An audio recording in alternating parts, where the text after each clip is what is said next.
ഈ വീഡിയോയിൽ പറയാൻ പോകുന്ന ഒറ്റൊരു ലക്ഷണം നിങ്ങൾ ശ്രദ്ധിക്കുകയും നിങ്ങളുടെ ജീവിതത്തിൽ ഉണ്ടോ എന്ന് മനസ്സിലാക്കുകയും ചെയ്തു കഴിഞ്ഞാൽ നിങ്ങൾക്ക് ഉള്ളത് മൈഗ്രെയിൻ ആണോ മറ്റു പല അസുഖങ്ങളാണോ എന്ന് നിങ്ങൾക്ക് മനസ്സിലാക്കാൻ സാധിക്കും.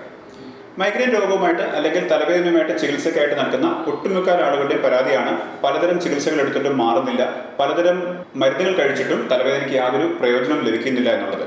എങ്കിലും ഇവരുടെയൊക്കെ ഡീറ്റെയിൽഡ് ആയിട്ട് നമ്മൾ കേസ് പരിശോധിക്കുമ്പോൾ ഇവരുടെ ഹിസ്റ്ററിയും അതുപോലെ തന്നെ ഫാമിലി ഹിസ്റ്ററിയും മെഡിക്കൽ ഹിസ്റ്ററിയും പരിശോധിക്കുമ്പോൾ നമുക്ക് മനസ്സിലാക്കാനായിട്ട് സാധിക്കുന്നത് ഇവർക്ക് ഒട്ടുമിക്ക ആളുകൾക്കും മൈഗ്രെയിൻ മാത്രമായിരിക്കില്ല, അതല്ലാതെ മൈഗ്രെയിൻ്റെ ഒപ്പം തന്നെയുള്ള അനുബന്ധ മറ്റു പ്രശ്നങ്ങളും ഉണ്ടാവാം എന്നുള്ളതാണ്.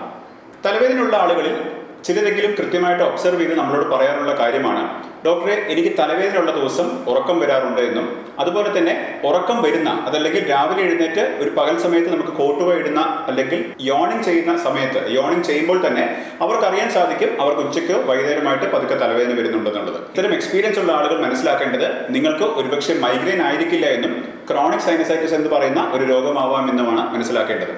ഇത്തരമുള്ള കാര്യങ്ങൾ മൈഗ്രെയിനോട് ഒപ്പം ചേർന്ന് വരുന്നതുകൊണ്ടാവാം നിങ്ങളുടെ മൈഗ്രെയിൻ ചികിത്സ ഫലിക്കാത്തതും അത് മൈഗ്രെയിൻ്റെ മരുന്നുകൾ കഴിച്ചുകൊണ്ട് മാത്രം നിങ്ങൾക്ക് പ്രയോജനം കിട്ടാത്തതും. അത് കൃത്യമായിട്ട് രോഗനിർണയം നടത്തുകയും അതിനുള്ള ഹോമിയോപ്പതി ചികിത്സയും എടുക്കുമ്പോൾ നമ്മുടെ രോഗികൾക്ക് വളരെ പെട്ടെന്ന് തന്നെ ഫലം ലഭിക്കുന്നതായിട്ട് കാണാറുണ്ട്. നിങ്ങളുടെ തലവേദനയ്ക്കൊപ്പം നിങ്ങൾക്ക് ഉറക്കം വരികയോ അതല്ലെങ്കിൽ തലവേദന വരുന്നതിന് മുന്നേ കോട്ടുവ ഇടുന്ന ഒരു സ്വഭാവമോ ശീലമോ ഉണ്ട് എന്ന് നിങ്ങൾ ഒബ്സർവ് ചെയ്യുകയാണെങ്കിൽ ഈ വീഡിയോയ്ക്ക് താഴെ കമന്റ് ചെയ്യുകയും നിങ്ങളുടെ വിശദവിവരങ്ങൾ പറയുകയും ചെയ്യുന്നുണ്ട്.